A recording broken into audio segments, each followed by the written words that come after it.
naiknya ke metropolitan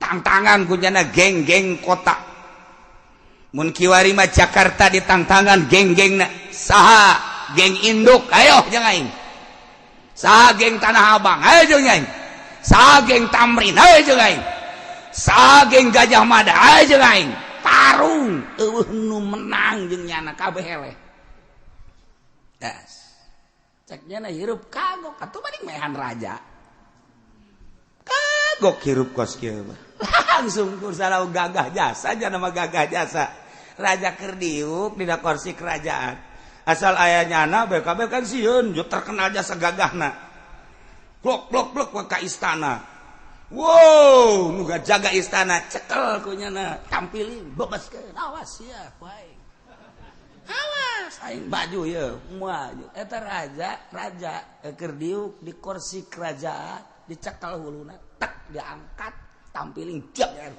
balang balangnya haju diuk ye raja jadi nyana mah raja teh ngadadak jadi pilih ku rakyat teh mah teu aya pemilihan presiden teu aya pemilihan raja geus pokona mah jeung sorangan bae nya mah sorangan geus jadi raja atuh bingung ya lemah ge geus kubur teh raja cek nu wani kanyana terkenallah raja tersebut adalah Fir'aun. Lamun gelar Fir'aun mah gelar lamun jadi raja di Mesir ngaranna Fir'aun lamun nu jadi raja na di Syria di naon kitu ngaranna Persia Kisra lamun anu jadi raja na di kitu Kaisar lamun nu jadi raja na di Yogyakarta ngaranna Hamengkubuwono eta gelar Hamengkubuwono 1 2 3 ieu ge Firaun 1 Firaun 2 Firaun 3 Firaun 4 terus lamun di Syam itu Namrud eta ge sarua raja Namrud ge eta ge dinasti Namrud 1 Namrud 2 Namrud 3 Kaisar 1 Kaisar 2 Kaisar 3 dinasti Kisra 1 Kisra 2 Kisra 3 Kisra dinasti Hamengkubuwono 1 Hamengkubuwono 2 dinasti Kesultanan Banten geus eueuh kuari dek dihudangkeun deui dinasti Kesultanan Banten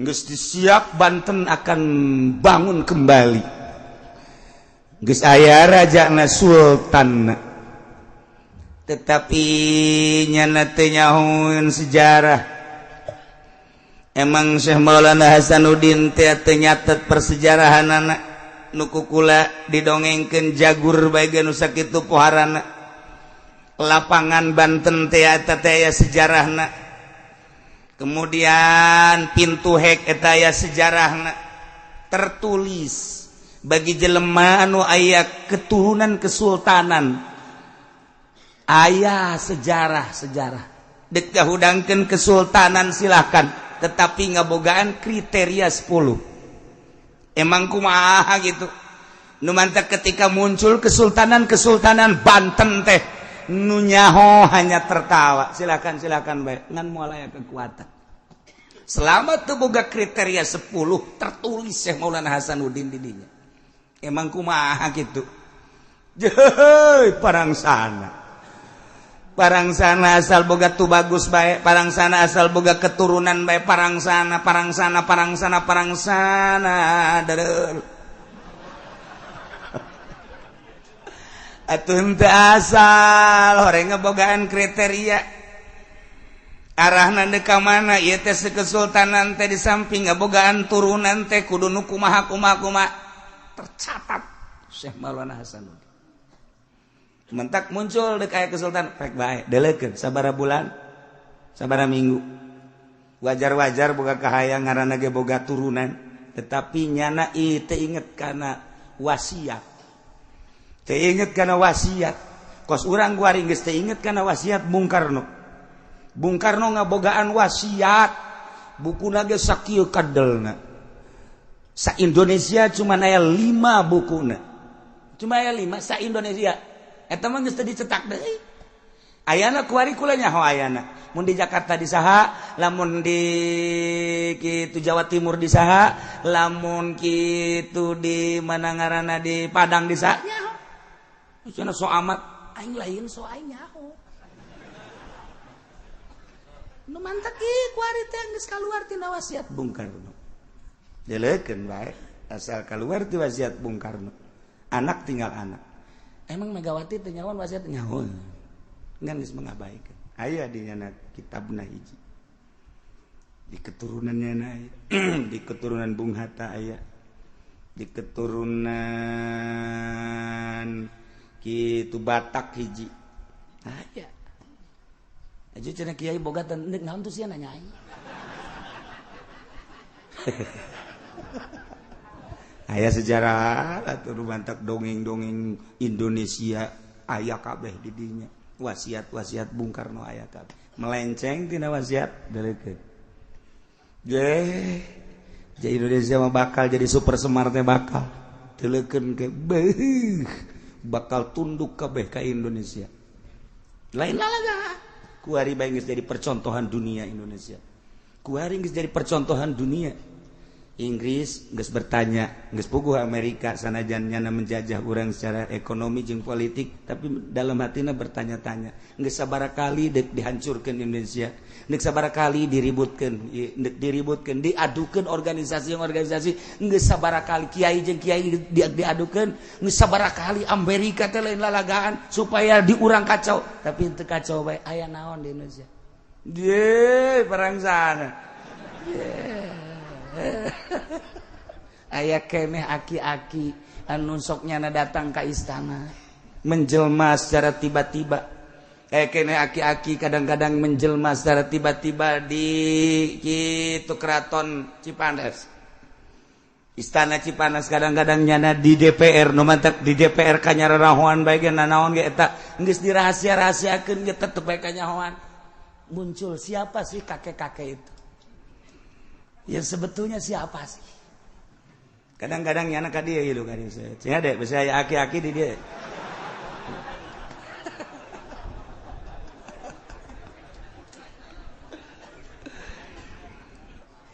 Jadi kesimpulan nama baheula teh aya raja anu gelarna di Mesir teh Raja Firaun.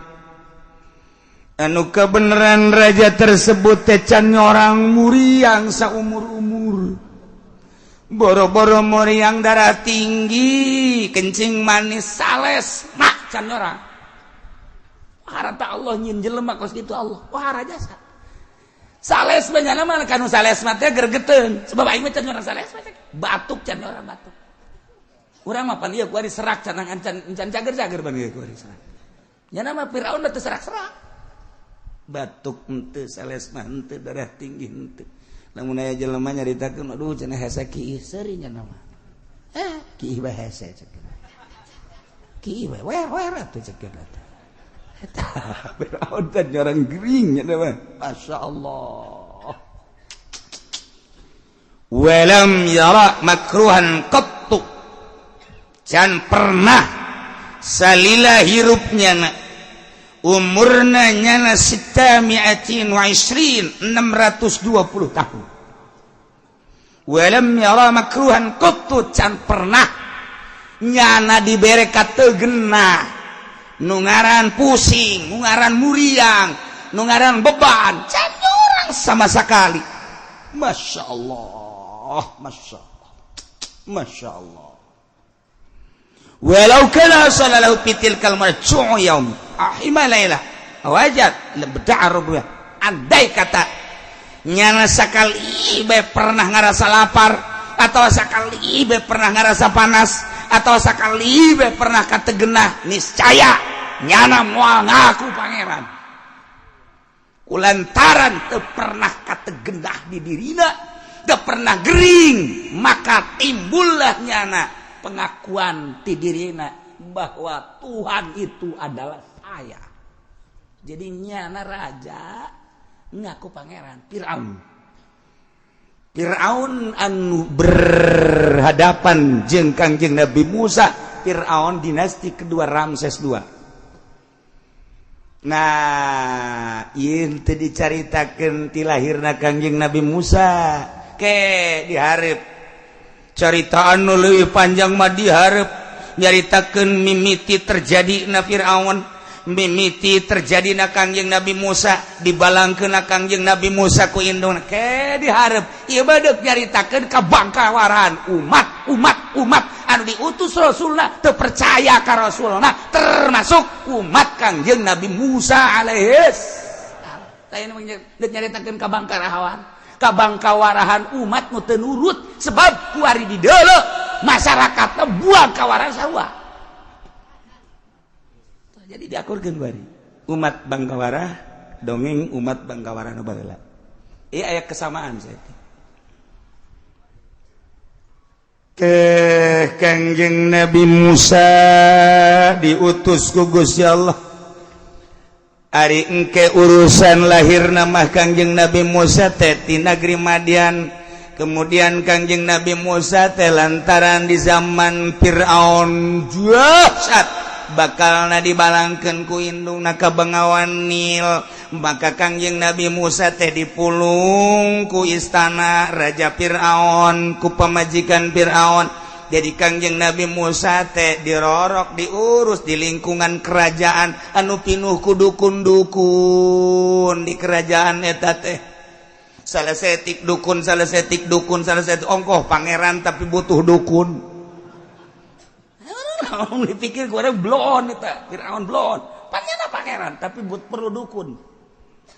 Sekeliling bungkiangnya nanti istana dipinuhan ku dukun-dukun, maka Kangjeng Nabi Musa teh dirorok diurus di lingkungan istana Firaun anu ngaku pangeran tur sekelilingna dukun-dukun.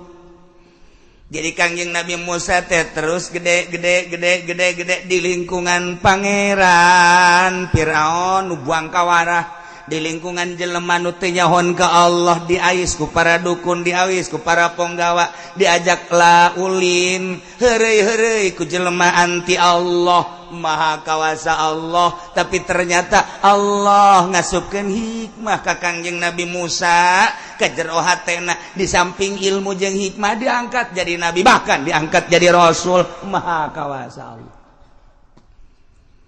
Lamun urang nyaritakeun kakawasaan Allah, anak Kangjeng Nabi Nuh mak geuninganan teu iman, pamajikan Kangjeng Nabi Lut mak geuning teu iman ka salakina. Masyaallah. Bapak Kangjeng Nabi Ibrahim geuning teu iman ka Kangjeng Nabi Ibrahim. Mamang Kangjeng Nabi urang, Kangjeng Nabi anu agung, Kangjeng Nabi Muhammad sallallahu alaihi wasallam geuning teu iman ka Kangjeng Nabi urang. Ya Allah ya Rabb.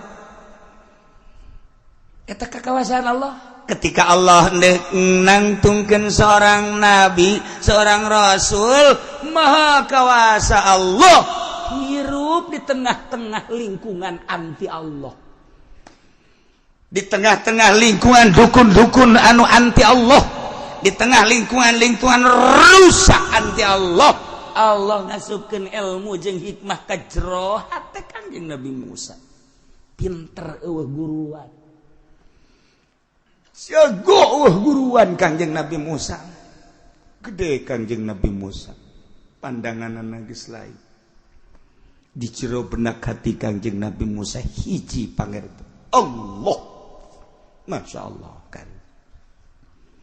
Kebenaran harita teh di Mesir, berarti Kangjeng Nabi Musa malain orang Mesir ngan dirorok di Mesir. Lahir Kangjeng Nabi Musa di Madian, Yordania. Dialungkeun Kangjeng Nabi Musa ke Bengawan Nil, berarti dirorok ku Raja Firaun. Geus Kangjeng Nabi Musa lain orang Mesir ngan tumbuh gede di Mesir di lingkungan bangsawan. Tidinya Kangjeng Nabi Musa teh kaistimewaanna hiji boga kanyaho tanpa guru, nomor kedua boga kaulinan tanpa guru. Urang mah kuari boga besi mun ditanyakeun aya guruna di Jakarta. Urang kuari lamun boga ditanyakeun aya pencaci karet, ieu ge aya guruna di Bandung. Lamun urang nyaritakeun ieu penca naon ieu? Ieu penca kalong. Kalong naon? Kalong hiber. Di mana ieu? Di guru di Bandung kana mah. Maksudna kalong hiber kumaha? Lamun digesentak gegeran lompat. mendegetak gegeran lompat disebut permainan kalong hiber. Aya deui Bogor Cimande aya jelema belajar Cimande aya guruan berarti mentek ulah coba-coba sia aing ulah coba-coba emang naon aing kebal di Bogor kebal naon dagang salak aing di Bogor atuh teh hebat tapi Kangjeng Nabi Musa masyaallah dibuktikan ku Gusti Allah yang sebagai tanda bukti kehebatan Kangjeng Nabi Musa alaihissalam di samping nyaho karena urusan isu pageto minggu hareup dan lain sebagainya Kangjeng Nabi Musa diberi ilmu kos itu teh lantaran tandinganana dukun disesuaikan jeung Gusti Allah lamun Kangjeng Nabi urang diberi Al-Qur'anul Karim tandinganana ahli syair ahli nembang ahli nyanyi wah urang Arab lamun geus berpuisi masyaallah pohara jasa orang Arab lamun keur berpuisi mantap inna minasyiri la sihra inna minal kalam la sihra eta bahasa Kangjeng Nabi sihir kalam bahasa akan menyihir manusia sihir akan menyihir manusia sabaraha jelema anu kuari urang mun ngadengekeun Oma Irama terlena ya Allah jelema aya nu kabumbulungan ku lagu Oma Irama baheula meme Oma Irama aya nu hebat deui Mas Habi aya deui baheula Mus Mulyadi ade baheula teh Mansur es malodar teh encan teh si jelema. Eta kan jago-jago sihir teh. Kebelah dieuna aya Elpi Sukayasi, kebelah dieuna aya Rita, kebelah dieuna aya Epi Tamala, kebelah dieuna aya saha coba aing teh nyaho. Sia nu nyaho. Tuh. Inul cek nya teh. Emang geus kolot-kolot ke blon teh mah jelema. Pesir orang terlena kan beuh lamun urang ngadengekeun syair lah ieu mah syair Oma Irama jago jasa lain lalagan diakui lain diakui di Indonesia dunia mengakui India mengakui terhadap syair Oma Irama Amerika mengakui terhadap syair Oma Irama diakuilah kehebatan syair Oma Irama ketika begadang emang di Amerika teu mere hadiah ke Oma Irama mere hadiah ketika lagu begadang Masya Allah Amerika mere hadiah ke Amerika hebat Eka Oma Irama hebat jasa begadang jangan begadang itu hebat ieu keur cari itu sairna sair kabelah dieuna wahara ih mantaknya siap jadi bintang film siap berperan dan lain sebagainya itu geus aya pujian nih sekelilingna terutama India memuji terhadap syair-syairna maksudnya terhadap syair-syairna walaupun musik nama waktu eta masih dikecilkan oleh Amerika oleh India sebab dianggapnya dangdut itu tidak masuk ke India teu asup ke rock teu asup ke country teu asup lain mah nyaho kos kitu teh jadi Oma Irama syair diakui tapi musik tidak diakui itu siapa pentingnya nyahona tutiti bae kaji teh ilmiahna ulah sekedar nyahona ilmiah aya kemunduran mantak tidinya lah nyana belajar melodi tidinya belajar melodi gara-gara Amerika nyarita itu musik dangdut Oma Irama tidak masuk ke India tasub, ke Barat tasub, ke keroncong tasub, country tasub, ngulik nyana, mulailah nyana ngadengungkeun melodi, lain lalagaan. Ketika melodi Roma Irama didengungkeun, dipetik, kadenge ku batur, weh, ini menyerupai The Purple. Ih sakadar dongeng sih masih seriana heran aing mah. Aing mah keur dongeng Roma Irama. Ini menyerupai musik The Purple. Waduh. Wah luar biasa. Nah kabelah diana diakui dunia kunjunganlah nyana ke Jepang, kunjunganlah nyana ke Amerika, ke Inggris, ke India diakui. Maka Roma Irama bogalah gelar Raja Dangdut. Jadi kudu aya asbabburudna. Sia jauh raja bete jauh naon. Payah. Nah, ieu carita di zaman Kangjeng Nabi nu mantak diturunkeun Al-Qur'anul Karim mukjizat lantaran orang Arab jago luar biasa puisinya sangat puitis. Bahasana sangat rapih terurai sehingga di Mekah aya pasar Uqadha. Jan naon eta? Musabaqah tentang syair, tentang bahasa. Datang ka kuari bahasa orang Indonesia, bahasa umat Kangjeng Nabi Muhammad ciaragona luar biasa. Jago bahasa. Engke urang carita Kangjeng Nabi engke. Nu kolot mah wallahu alam nyaho kabur nyon teh. Ieu mah carita Kangjeng Nabi Musa alaihis salam lantaran saat eta musuhna Firaun gagah Kangjeng Nabi Musa digagahkeun. Lantaran saat eta musuhna ieu dukun-dukun Kangjeng Nabi Musa dibere ilmu sakti mantraguna. Dibuktikan heula kumaha lantaran baheula teh di Mesir umat Kangjeng Nabi Yusuf. Di saat Kangjeng Nabi Yusuf jadi raja di Mesir, orang-orang Bani Israel teh ngadeukeutan ka Kangjeng Nabi Yusuf. Sebab di Palestina, di Israel, di Syria, di mana-mana teh paila. Maka saat eta masyarakat urban digerakkan ku Gusti Allah ka Mesir. Sebab Kangjeng Nabi Yusuf teh di samping ganteng-ganteng kasep anu luar biasa, barahan luar biasa. Kangjeng Nabi Yusuf mah kasep aya di nyana pinter, aya di manehana nabi, aya di manehana rasul, aya di manehana kaya raya, aya di manehana barahan deui beuh. Lamun urang boga pamimpin kos kitu enggas, teu kudu aya pemilihan presiden, jadi presiden saumur hidup. Atuh pan ieu mah kasep aya pelit berepet dur-dur pet. Aya deui nyana teh teu pelit ngan bereun susah. Naon bereun anak? Tah, mantap kula mah tah. Inget bae ieu.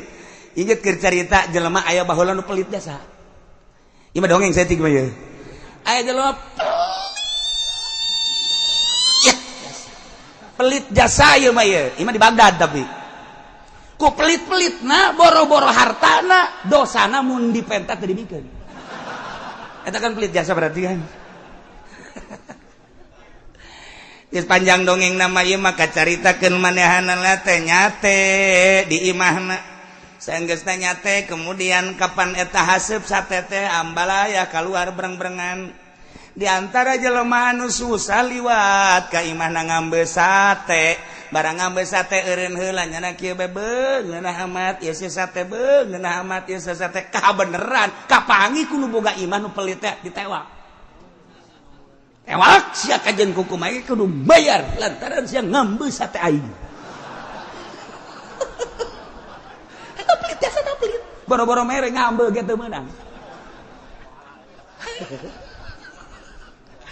Akhirnya jadi dilaporkeun kanu berwajib nyana geus gideung bae kasus naon sebenarnya diusulkeun kasus ngambe sate kiai kunyana teh ya dititah lamun teu dititah lantaran sugih boga geng manehana tetep penjara sebab nyana ngambe sate kecuali nyana teh kudu mayar denda 100 dirham 100 dirham uang emas 100 dinar uang emas. Jelema susah. Jagan aing gaduhung eureun di dieu. Boro-boro aing yang mayar 100 dinar budak, jagan lapu gua aing dahar ge. Dahar isuk sore henteu, pamajikan geus carerik bae kakak boga kasus naon? Ngambe sate. Kok kitu deui bisa dikae? Wallahu alam jagan ieu. Akhirnya kiai jaksa-jaksa terus dek memutuskan permasalahanana. Cek sebagian jaksa ieu teh tetep kudu dipenjara kecuali membayar 10 dinar uang emas. Cek sebagian teu kudu atuh sapira ieu mah pan lain maling lain naon sapira ngambe. Kerja cek nyana ngambe berarti sebab sate kula nyana bisa ngambe. Tanya ka nyana. Sia ngambe tante? Ngambe. Ngeunah teu waktu ngambe? Ngeunah cek nyana. Maksudna ngeunah seungit heueuh. Kan lamun teu aya sate aing mah sia moal ngambe sate, bener denda 100 dinar. Wabeh jelema rame gara-gara ngambe ieu kudu mayar 100 dinar ku pelit-pelit dasa. Jelema aya kiai geus ceramah bae ulah lewat imah dinya. Da sing ngambe cek nyana ieu ditangkep. Didenda ka jeung liwat ka dinya ka imahna liwat tah lamun liwat ka imah nyana haju nincek imah nyana denda. Neuleuh pager didenda. Neuleuh pager, sia neuleuh pager aing. Bagus kan denda. pahara atau jelema pelit asa tah. Jadi lamun kadinya teh menangna kudu kieu bae tah. Aman. Nah satpam mangani. Lamun teu kieu satpam tanggap denda. Ieu mah nu dipermasalahkeun teh ieu jelema ieu kan hukum di Baghdad makan ahli hukum. Ketika adu tarik antara jaksa jeung ulama, cek jaksa tetep bae ieu teh kudu ditangkap kecuali kudu dipenjara kecuali nya mayar sakahayang nu boga imah 100 dinar. Siapa boga 100 dinar? Henteu. Ieu mah pasang badan cek. Pamajikanna ceurik. Minta tulung ka kiai eleh kabeh ku jaksa. Kiai eleh kabeh ku jaksa, kiai eleh. Jaksana jago jasa. Karena nyana menikmati cek jaksa, karena nyana irungna menikmati ambe sate, berarti maling ambe. Denda 100 dinar. Kalau tidak bayar penjara. Wow, kabeh geus areleh kiai eleh tinggal hiji deui Abu Nawas. Pamajikanna jeung anakna kiai kulat boga. Kunaon? Salaki dek di penjara kasus naon cek Abu Nawas, kasus ngambe sate seri Abu Nawas deh. Nah ini makanan gua cek. Kalau kasus begini udah sini serahin dah cek Abu Nawas. Aing kasus biasa mah teresep cek kena. Ya kasus ieu bagian lain cek Abu Nawas. Di mana ku ari? Di sidang can anggeus. Kiai kumaha? Kiai eleh kabeh ku jaksa. Nah sia mantap cek Abu Nawas. Iya tandingan aing cek dia. Ya guys tenang. Datang Abu Nawas adanya baik make salana komprang sebelah lain udang gua ada jasa Abu Nawas make sorban itu bisa ditanya ku sasaha. Jangan ada melihat, tidak boleh melihat saya sebab kalau jaksa melihat saya ntar saya kenakan denda. Jaksa geus tunggul bae kieu. Jago Abu Nawas. Nusugihna aya, kamu lihat saya. Kamu mengkasuskan orang yang cuma sekedar menghisap bau sate. Sementara saya pakaian seperti ini, kostum yang berbeda dengan yang lain. Nah, sekarang kamu melihat saya denda. Oh, Gus kacau, Gus. Di kejaksaan ieu masih didenda ieu mah sana. Abu Nawas dilawan eta. Tetapi bukan itu cek Abu Nawas. Urusan memandang kula geus kula mah barahan masalah. Sadaekna deui aing cek ieu.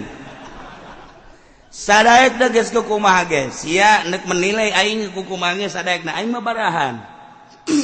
Oh, kumaha geus sabodo. Teu aing mah teu kumaha. Ambeun kelek aing barahan. Tak kudu didenda aing cek. Nah, mari kita kembali ke kasus. Jaksa jangan tunduk saja. Tanggah. Jaksa siunun ke Abu Nawas. Jaksa siunun. Udah asa wali atuh Abu Nawas emang mah gitu Abu Nawas. Abu Nawas eta wali berharisma nyana. Jadi lelecehan sodah dilembur ku budak leutik sebab wali Allah mah embung hehebatan, embung memulyaan, embung lamun di ngariung teh Al Mukarram Kiai Haji Fudhali embung gitu-gitu. Al Alim Al Allama Kiai Haji Supendi. Hayang di Mang Abu Nawas dan nama lamun dibuya-buya teh nya membung ulah sok dibuya-buya mamang bae cek nya iring-iringan jeung budak leutik bae nya mah disebut Abu Nawas padahal wali. Nah kembali ke kasus. Begitu kembali ke kasus coba jelaskan naon terjadi cak anu sugih teh ya ieu jelema liwat ka imah kula sementara kula keur nyate haju eta sate teh breng-brengan angina ambeuna nyana lain hayu bae liwat endahan cicing ngambean ambe sate kula berarti kan nyana maling ambe sate. Nah ieu mah kieu bae lamun manehanana bisa ngaluarkeun dendaan 100 dinar salamet lamun teu penjara eta permasalahan namun nyana liwat bae mah teu eureun masalah berarti kan eureun menikmati bagus. Cek Abu Nawas kumaha jaksa? Betul hukum yang terjadi seperti itu. Sebab itu adalah termasuk gosok. Boy hebat atuh. Ya oke. gas ditanya ya nu bersangkutan boga sia 100 dinar tentu mama ya kana boro-boro 100 dinar kula mah isuk dahar sore henteu tenang aya di mama anu bakal mangmayarkeun 100 keluar hitung jaksa dihitung ku jaksa 1 2 3 4 5 bener ya udah 100 dinar adegan dia kan ya kasus ieu supaya tegas selesaikan kuari kene kaula dek bayar mang mayarkeun si miskin didenda-dendaan 100 dinar kula nu mang mayarkeun diuk nu sugih di dinya jaksa saksian ya duit 100 dinar dek dibayar dendaan ka nu sugih nu pelit teh maka cara membayarna duit tersebut dek dialungkeun ka luhur geus beres dikumpulkeun deui kadenge eta duit kadenge nah eta lah bayaran maneh lantaran ieu ge henteu ngadahar ngan ngambe doang nah didenda 100 dinar duit 100 dinar dibalangkeun ka luhur kadenge kan eta lah bayaranana selesai permasalahan eta jaksa gideg bener atau bulawas dilawan balik ya balik awas jaksa lamun main teh cantik awas bisa jaksa nu ngubrus ya tidak udah itu udah terbayar dengan suara 100 dinar itu sudah terbayar yes bagus tinggal nu sugih bae bener oge cek nya nyana ngambean aing ngadenge geus beres